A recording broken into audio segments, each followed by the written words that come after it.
What's up, everyone? Thank you for tuning in to the 20th episode of the Gamut of Solomon podcast.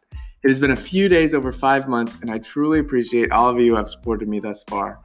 By this time, you may be curious with where I got the name of my podcast and why it took 20 episodes to find out. The Gamut of Solomon. A gamut is a complete range or scope of something. Whenever I had a question growing up, I would seek out different types of answers I could get and from different people. I wanted various perspectives. If it was a religious question, which most of the time it was growing up around different faiths, I wouldn't just ask a rabbi, but I'd get a Catholic perspective, a non-religious perspective, and more. In short, a 360-degree view to really make a conscious decision about my own belief. It is now my pleasure to be able to record and share these questions and conversations with people doing things in and of itself and not as a means to an end. If you are just now tuning into the show, today is your lucky day, as you will hear some key takeaways from my gamut of guests. I recently heard the Lollipop Conversation TED Talk about leadership, and the speaker Drew Dudley asked the crowd, how many of you have a lollipop moment, a moment where someone said something or did something that you feel made your life fundamentally better? And how many of us have told that person that they did it? Without further ado, here are 19 gifts to fill up your week from people who have made my life better by something they have said or something they have did.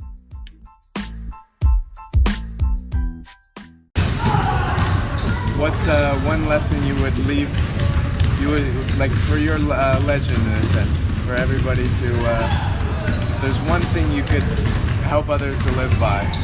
I think that never let society dictate what you can or cannot do, and also like some people think like religion takes you away from happiness, but I think it just shows you, it brings you true happiness. It doesn't take you away from your dreams, it just shows you how to reach your dreams in a more meaningful way, you know. And transcendence is the key to happiness, I would say. Transcendence in which? Just everything, overcoming.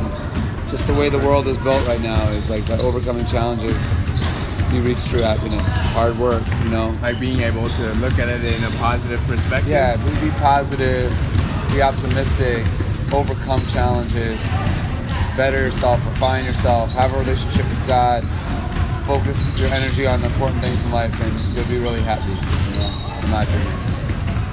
I never got caught up in like the glitz and the glamour and basketball comes with. None of that was ever important to me, so I've been happy with that. Nice. Yeah. Well, thanks. I won't take up too much time. Yeah. So the idea of that a name is meaningful, there's a fascinating teaching in the Talmud that tells us that when parents name their children, it is considered a tiny prophecy. Yeah. Okay. So which is an amazing thing. Which is meaning to say that all of us, when we become parents, no matter who we are, when we pick that name for our child, there is a little bit of prophecy that is happening through us. We don't even realize it, but of course we're making our conscious choice. We're choosing this or that, but there is something that influences it subconsciously, and that's what the sages were speaking about. And so our name is. Well, now, why is a little bit of prophecy necessary? Because that same teaching is basically saying that your name is not something random, but it actually is sort of the placeholder or the case, the encasement, whatever you want to call it, for your soul, for your soul's attachment to your body. And it's not just about the athletic side of this. It's like being around somebody who's going to pushing yourself to higher depths that you didn't even know you could do. I had some great people who led me to become the person that I am. You just don't become, a mentor to other people unless somebody mentored you, in my opinion. So the reason why I do what I do because of some great people who took the time out to see me as a person and not just as an athlete. Yeah. Reminds me of bad advice I was told, that you can do something all on your own It's BS. Team Goodwin. Always find help, the right help. And be good at finding the right help. Finding the right people that want to help you. Not for selfish reasons, but because it's the right thing to do. On episode 5, Gratitude in All Situations, I simply name different things around me that I can be grateful for. Because, quote by Vishnukhyani, when you express gratitude for beautiful moments in life, you open the way for these moments to repeat themselves and to grow in their terms of magnitude. Sometimes if you just ask, if you take the time to ask, and again, ask the reason behind the reason and why is that, ask a follow. A very good thing that I emphasize with my students is ask follow-up questions. Ask a question always. When they tell you a reason, well, why is that? Do you mind me asking, where are you coming from? Mm-hmm. Well, how come are you experiencing that? So I can understand your perspective. Mm-hmm. By asking a follow-up question as part of our everyday conversations. In class you're talking about? In class, but also in everyday conversations. Like, let's say...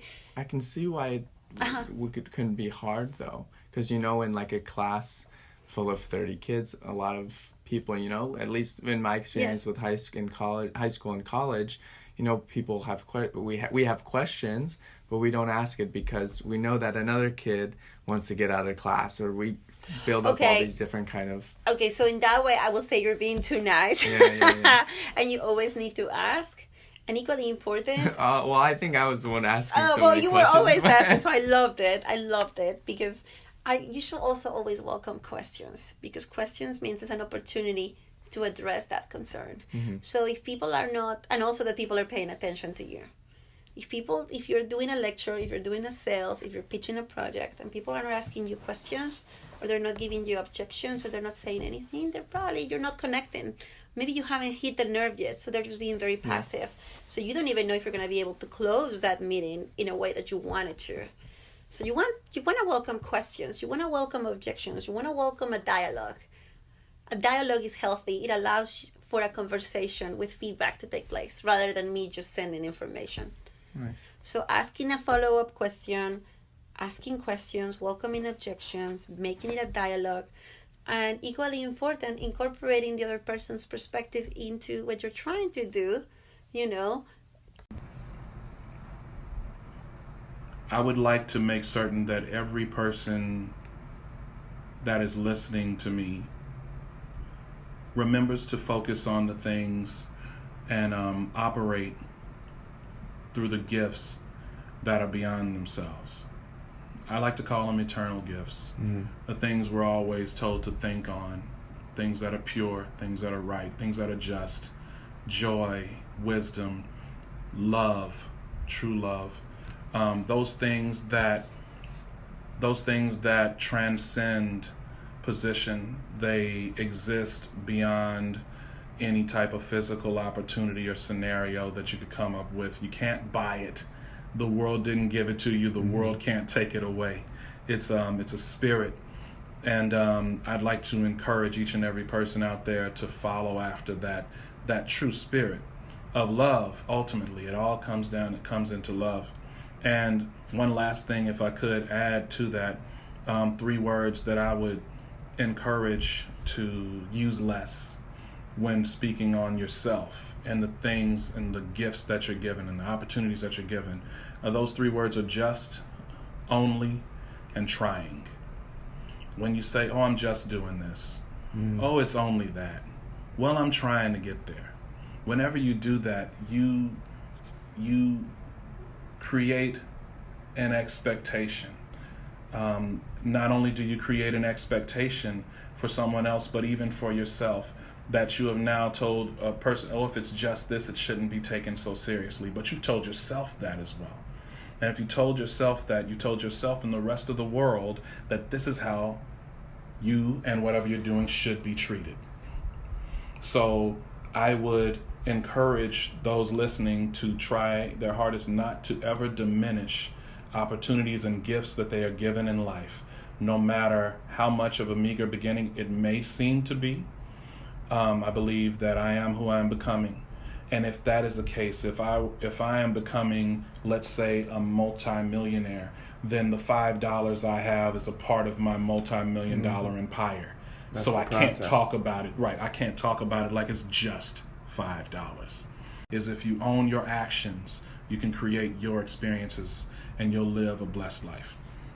Changed very quickly. There was a point right before I got my cookbook deal that I almost just like, I wasn't going to quit, but I was like ready to get a real job again because I like felt like my blog hadn't been growing, and my boyfriend and I broke up, and I turned 30, and I was like, like, what am I doing with my life? And everything seemed to be like not going well. And then literally a week later, I like got the cookbook offer. So like things can change very fast, and kind of not feel like stuck or stagnant. Just sometimes you need to like step away and then come back to your work if something's not working, or like get re-inspired. Like I'm always, getting inspired by going out to eat and traveling and like reading different cooking magazines and stuff. So like maybe just like stepping out of your comfort zone and doing something a little different than you normally were doing, and that would kind of give you a new energy, or like reading some blogs you don't normally read, or just doing something, even just like trying a new workout and clearing your head. So I think like things change fast, so that's kind of a good thing to remember. That at the hardest points in my life gave me the most encouragement and hope. And I think without that, I would just be a very different person. That's where I pull a lot of my faith, really. I mean, I think faith is so important. Hope is so important. If you don't have those things, you're not going to be very happy, and you're not going to be able to accomplish much, to be honest with you. So definitely the spirituality was huge for me. I ended up getting injured. So I got injured, which was a whirlwind and a turning point and pivotal moment in my life to figure out what was next and how long it would take for me to get back. And I mean, I was out for about 8 to 9 months and tried to make that run to get back out there, and had a couple bites. But at the time I was in my life, it didn't make sense. And so God had spoke to me in that time and said, you know what, man, it's been a good run, but it's time for you to move to the next phase of what I have for you. And I was able to walk away feeling at peace with it. Yeah. And I think once you get to that point in your life where you're like, you know what, I'm able to walk away, I have peace, I understand what I accomplished was great, but there's another level for me to get to. For something more bigger. I realize that, man, and even to live our lives like that. How do we live our lives in that zone of being consistent every day of our lives, again, to be the best versions of ourselves so we can impart into other people? Because you can't give what you don't have yourself. So I can't give any advice to somebody about being great, about being elite, about putting that work in on a consistent level if I haven't done it myself, or if I'm not doing it myself. And so this program, it's made me a better person because it holds me accountable. It holds me accountable. That name, Kingdom Performance, it's powerful. I mean, people say, oh, you should have named it Keith Spencer. I mean, you play pro. And I'm like, but it's so much bigger than me. I'm like, I can let me down every now and again, but I can't let the king down. I can't let the Lord down. I can't let the kingdom down. Yeah. I can't. So that name in itself, it puts pressure on me to be the best and bring my all every single day, and not cut corners, and to make sure everything that rolls out is at a high level, and to provide a high level service for everybody that comes to those doors. And so if we can be consistent in all that we do, in our lives with our families, in our jobs, and in our education, whatever we're called to do, whatever we are in that moment, be consistent, be great every day. You'll be surprised at how this world can shift in our favors. Awesome. Thank you very much. Man, thank you, man. It's been a pleasure seeing you. Man, I know I was rambling, man, but it was fun. I appreciate it, Solo. Yes, sir. Is that if you center your life around God first, everything else seems to fall into play. Right? It feels like whenever I'm in alignment with what I believe He wants for my life, I start to get into this state of flow. From a tactical perspective and career perspective, I say this. Truly, as early on as you can in life, start to find the intersection of what you naturally do well, what you enjoy doing, and what helps other people. Because once you find that, you will never have to quote-unquote work for the rest of your life. Thank you. Thank you, man. I really enjoyed this. You're a terrific interviewer, Solomon. I had an old boss that said gratitude is circuitry, is the circuitry. And every time I think about, and I think about that more and more, because when you are grateful, when you do kind of take stock, you're not becoming complacent. I mean, there's an opportunity to, but the idea is that if you do really look at what you're doing and give yourself a nod, you need that. That's the life fine. Like you need a nod, that's flow, that's openness, that's gratitude, that's higher energy than looking at yourself and saying, oh, I didn't do this. So that doesn't mean you don't want to do more. But if you start from a place of gratitude, I think you're starting from a higher energy that's more open and more loving. And then you're probably going to act on the next thing with more excitement than if you beat yourself up. You're already coming from this smaller place. Like, how much do you really want to play after that? Not much. Mm-hmm. Spiritual connection that Shabbat provides, that's the real core of what Shabbat is truly about. Spiritual connection. That's something, if you think about it, something that we don't necessarily do, or we don't do it in a very deep way. But if you're not working and you're not doing the things that normally fill your time, and you're not browsing the web, and you're not checking your social media, consuming everything, so what remains is you have a big opening, and that opening allows a certain sunlight to shine through. That sunlight is your soul, your family, and it's God. Yeah. The body, because everybody on a daily basis naturally we become numb to a lot of things, and it's a self-defense mechanism really, and it's just a level of awareness that we haven't reached to sometimes. So when you get a massage and I start working on an area, I can't tell you, probably majority of everybody that I work on, especially their first time getting a massage, they'll be like, oh my goodness, I didn't know that was sore, or I didn't know that hurt, or wow, what are you working on there? I didn't even know that was there. I didn't even know that muscle existed, right? So it's just because I'm bringing awareness back to that area. The body naturally wants to heal itself, and I'm just helping the body do what it already wants to do naturally. I'm getting rid of the things that are stopping it from healing itself, if that makes sense. Yeah. But yeah, just bringing that kind of awareness.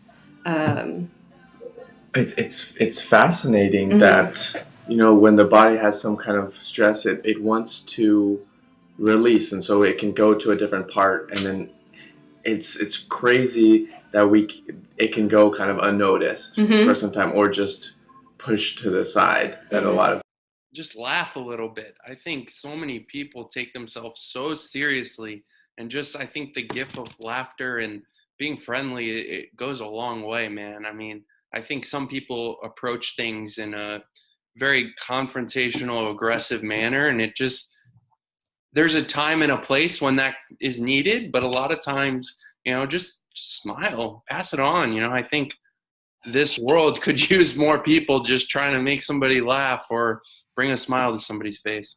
I would say, I gave a talk, by the way, to the senior class a few years ago, and I gave them 5 things. The first one was to buy an alarm clock. Because when you're in the real world, you have to be on time. so that a real one, not the phone. No, Get the phone out of the room. A real one that's not next to your bed, that you have to get up and turn on. But no, one of the things I said was record your grandparents. That's history.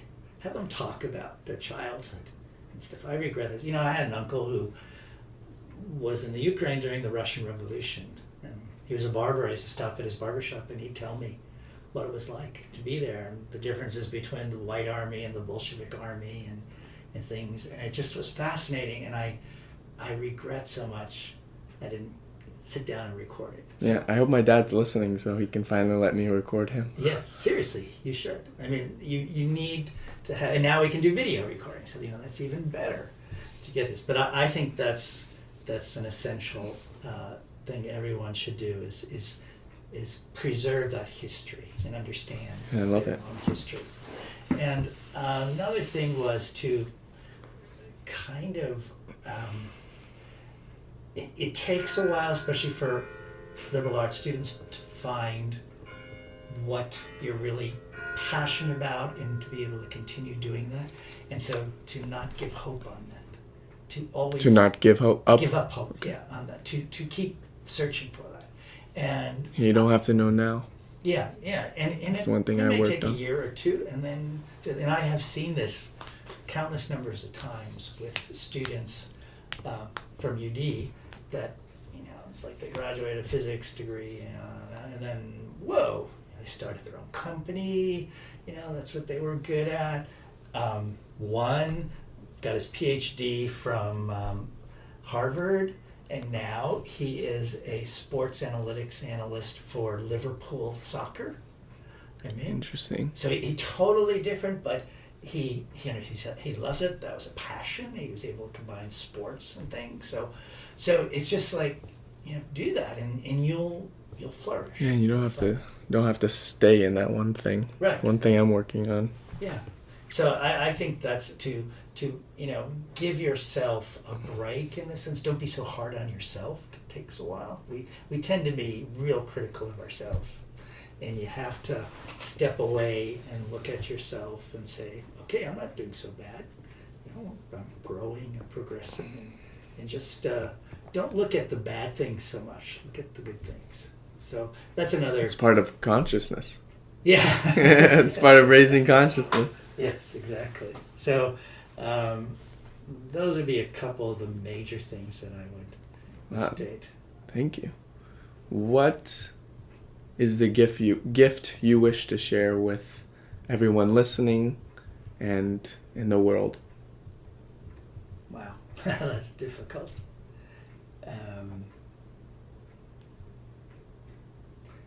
I mean, you touched on a bunch of few great points with the pieces of advice.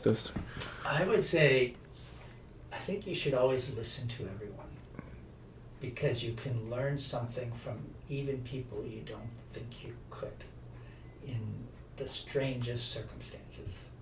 I mean, if you're observant and listen to people when they're speaking with you, you can get insights into life, I think, that you never thought were possible. Share that and help people learn different options of healing, sharing that education in the world.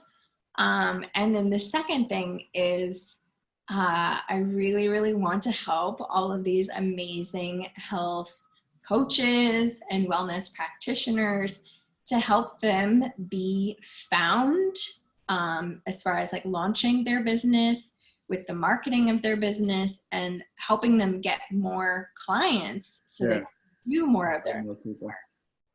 You've got to be committed to doing the work, even if it's not the work that you want to do in this moment, because that'll get you to where you want to go.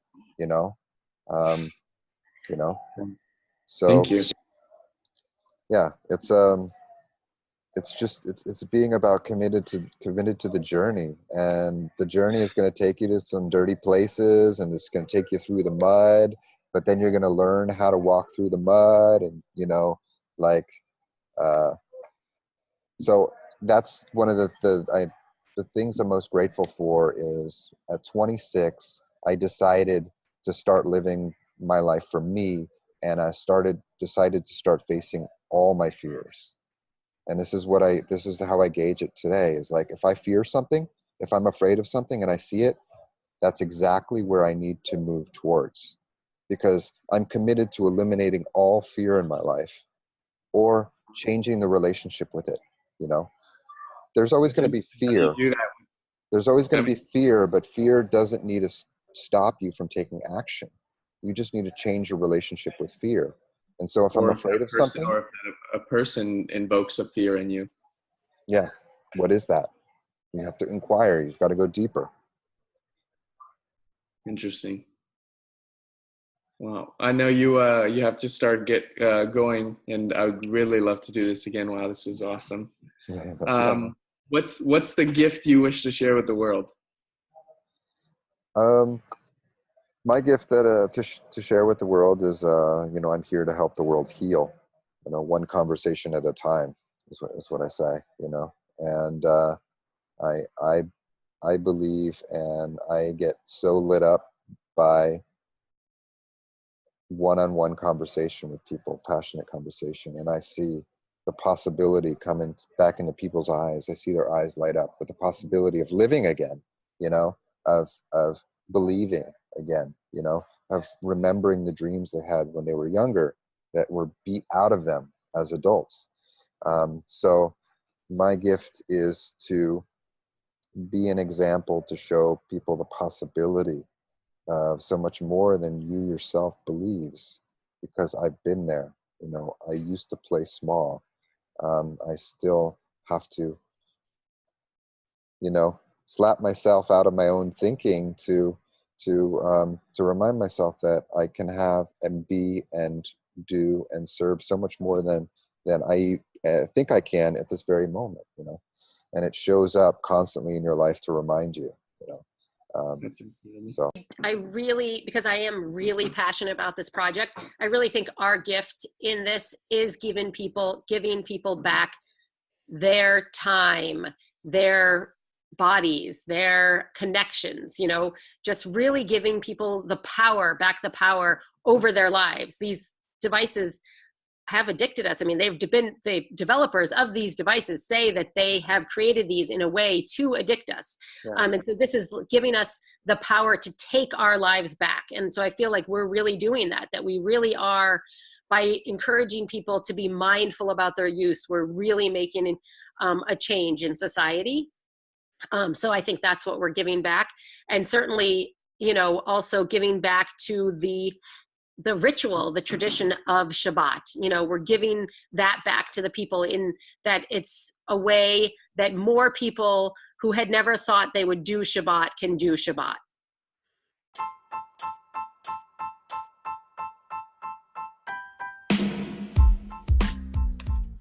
Thank you so much for tuning in and listening to these wonderful gifts, which I hope have brought you some great value. We are 20 episodes in with many, many more guests to come and gifts to pour over this world. And don't forget, if you have enjoyed any of these episodes or would like to hear more, please leave me a review on Apple or Anchor Podcast, share this episode, and let me know. I'm always looking for new topics to talk about, gifts to share, and value to bring to you all. For more updates, check out solomonezra.com. That's SolomonEzra.com.